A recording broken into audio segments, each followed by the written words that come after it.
Gavin. Recently lang ay na-receive niya na ang Gold Play Button Award niya sa YouTube.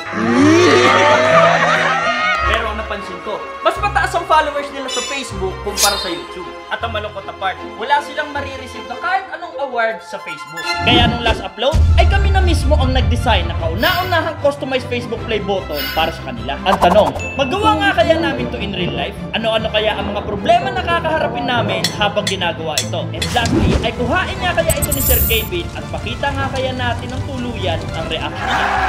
Tara at samahan niyo kami sa episode 2 ng series na to, wherein we will build the customized Facebook Play button, Sir Gavin Edition.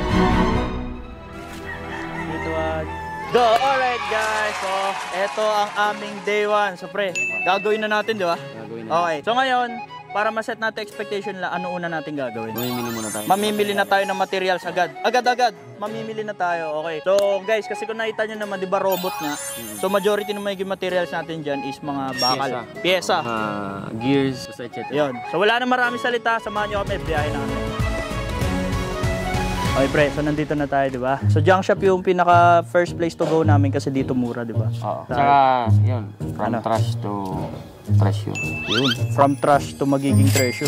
Grabe yun. Legit talaga yan. Dahil literal na trash to treasure ang mangyayari. At hindi lang yan. Dahil later ay may gagamitin tayong pinakakakaibang materials para mas umangas pa ang ating project. O tara, samahan nyo namin sa loob. At agad-agad na nga kaming namili. Pero hindi lang isa, kundi maraming junk shop pa kaming pinuntahan dahil may mga specific na items lang kaming kailangan. At medyo naging challenging din talaga dahil may mga junk shop na ayaw magpa-video. Pero after 3 hours of hunting, so alright guys, so ito na yung mga napamili namin sa junk shop, no? So mga laman nito, ito na yung mga gears na gagamitin natin sa mga parts. So ngayon na-explain sa inyo ni paring Aye kung ano yung mga nakalatag na pinakita namin sa inyo, no? Sige pre, explain mo nga. Yan pre, ano yan? Sige, magsimula tayo sa ulo. Yan, ulo yan? Putik pa, ano? Kanang kamay. Oh, kanang kamay yan? Kaliwa. Yan, kaliwang kamay. Katawan. Ito, katawan yan. Ito yung hita. Ito hita. Ito hita. Ito, apat. Yan, okay. Yung pinaka paa. Yun, paano?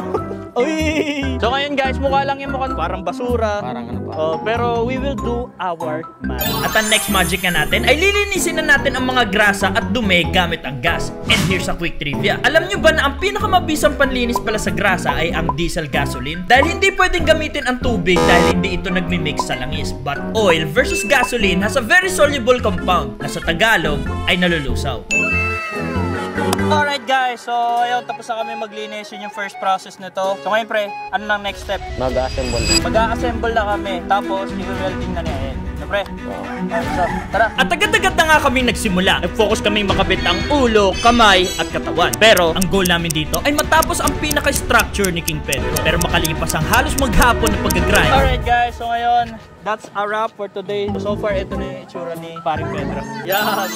Ayan na si Paring Pedro. Magugustuhan ka ba nila, Sir Gavin? Oo naman! Oo naman! And just like that, ay nakabit na nga namin ang ulo, katawan at kamay. And on the day 2, nag-focus naman kaming magkabit ng kalahating katawan. Naka-encounter kami ng mga problema dahil may ibang materials na sobrang hirap kalasin. Pero after na maghapong trabaho, may paa na yan guys. Hey, nakakatayo ka na, may paa ka na. Ano masabi mo sa mga followers natin? Please follow and subscribe. Pero ayan na siya guys. Kulang na lang yan yung pedestal, no? At saka yung sorpresa. Exactly. Dahil maya-maya lang, i-reveal ko na sa inyo kung para saan ba namin ginamit ang materialis na to. At dagdagan pa natin yung excitement nyo dahil meron pa kami sorpresa na talaga magpapawokin na Sir Gavin pag nakita nila to. Tuloy-tuloy lang kayo manood dyan. Let's go. On the day 4, nag-focus naman kami sa pagbili ng ibang material. They're looking for sponsors, guys. Sinabunan ang robot. Yeah, grabe ang bigat. Naglagay ng rust converter para hindi kalawangin. And for the first time, ay natayo na natin ang robot sa sarili na itong pedestal. At bago matapos ang day 4, ay nangolekta na kami ng mga gulong. Dahil nalalapit na tayo sa 50% progress ng project natin. Literal na galing sa basura yan. Gagawin naming treasure. So, let's proceed. On day 5 ay mas pinulido pa namin ang stability ng robot para masigurado talaga namin na hindi ito babagsak. Dumating na din pala si Paring Erwin para tulungan kami na mas papadali ang proseso. Lugogi. Literal na pinaapoy yan, no? Ayos ba? Katapos ay niready na din namin ang goma. Kailangan ko itong gupitin at hugasan. Habang sila Paring Erwin at Arieto naman ay busy na sa pagpipintura. Dahil pagkatuyo nito ay ready na kaming ikabit ang mga gulong. At after ng 1, 2, 3 at hindi ko na mabilang na tornilyo, we are now happy to present to you the 50% form of King Pedro.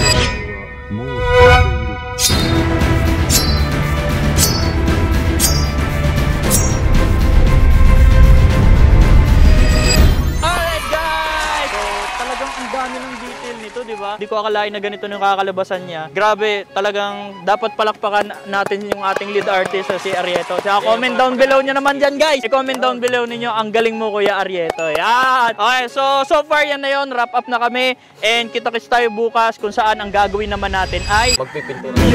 yun ay pinaka-exciting part. Kukulayan na natin yan, di ba? So ayun, kita-kits bukas. Kukunin na to ni Sir Gavin. Hindi na kami makapaghintay. Okay! Okay!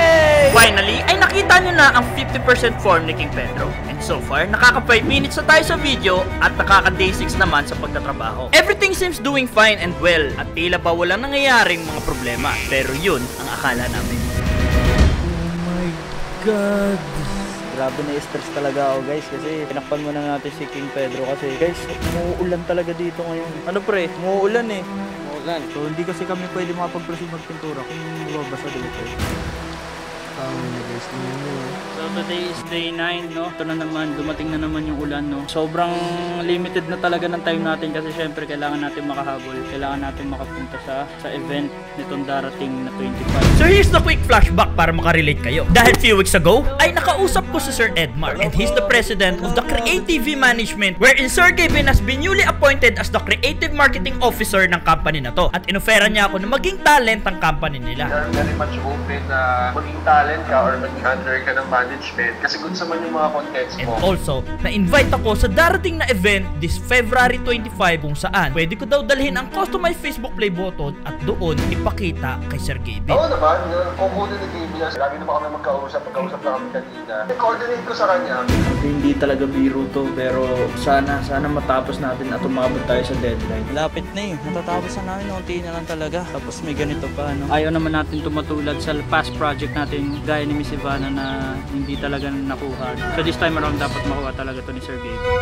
Ngayong nakaka-relate na kayo, the pressure is on. Kaya despite na umuulan, nagtiyaga talaga kami magtrabaho kada tumitila ito. Kahit gabi na, tuloy pa rin kami nagtatrabaho. Pero sa mga sumunod na araw, meron namang good news dahil sa wakas ay sumikat na ang araw. Tapos lang namin bumili. Ito na yung pinaka-final na bibili namin. Ito DIY. Pero hindi ko magawa mag-celebrate dahil sa mga oras na to, we only have 2 days complete the project bago mangyari ang event. So yun guys, no, as you can see, meron na lang tayong 2 days kasi kung makikita nyo, February 22 ngayon. So kailangan kasi namin umalis ng mas maaga dahil ang oras ng biyahe is 12 hours from Bicol to Manila.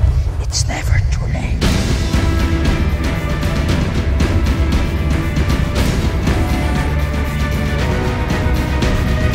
Alright guys, so finally! Pre, after 2 weeks, ito na. Oo nga Tapos din, pre. Kamayan muna natin yung isa't isa. Congratulations agad, pre. Maraming salamat. The best Ayun ka nga, talaga. natapos na natin. Okay, so ngayon, eto na, natapos na natin after ng maraming problema. Proseso. Proseso. So, Ikaw, ayan. pre, ano bang ma-expect nila dito sa likod? Expect the unexpected, di ba? Grabe.